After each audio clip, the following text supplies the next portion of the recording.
విమర్శలకు ఒక బుక్ తయారు చేస్తే అది సజ్జలనుకుండే. ఈరోజు కూటమి ప్రభుత్వం తరపున పవన్ కళ్యాణ్ గారు చేసిన మంచి పనులు చూస్తుంటే దాదాపుగా 30,000 కోట్ల రూపాయల పైన వచ్చింది. దాదాపు 10 పేజీలు మించిపోయిన పరిస్థితి ఉంది.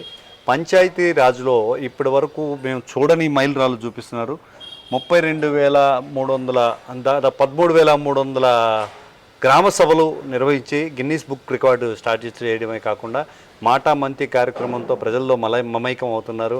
అదేవిధంగా గ్రామ పల్లె పండుగలు అని ఏర్పాటు చేసి రోడ్లకు ఏర్పాటు చేస్తూ తండాల ప్రాంతాల్లో కుంటల మిట్టల ప్రాంతాల్లో రోడ్లు వేస్తూ కనీస అవసరాలు అంటే మంచినీరు, అదేవిధంగా కరెంటు ఇటువంటి కొన్ని ప్రాంతాల్లో ఇప్పటికీ 70 సంవత్సరాలు దాటిపోయినప్పటికి కూడా మన స్వాతంత్రం వచ్చిన తర్వాత 70 సంవత్సరాల తర్వాత కూడా అందని కొన్ని కనీస అవసరాలను అందిస్తూ ఒక మహాయజ్ఞమే చేస్తున్నారు. ఈరోజు కుంకి ఏనుగుల నుంచి చూసుకోవచ్చు. అటవీ శాఖలో కుంకి ఏనుగుల ప్రాముఖ్యత, అవి వస్తే ఎంత ఫ్రెండ్లీ నేచరు డెవలప్ అవుతుంది అనే విధంగా ఈ ఆలోచన ధోరణి వైసీపీలో లేదండి. ఎంతసేపటికి దోచుకు తినడం, దాచుకొని తినడం, సభలు పెట్టి పక్కన వాళ్ళని తిట్టడం తప్పిస్తే మేము ఇది సాధించాము అని చెప్పుకునే ప్రగతి ఏమి సాధించలేకపోయారు.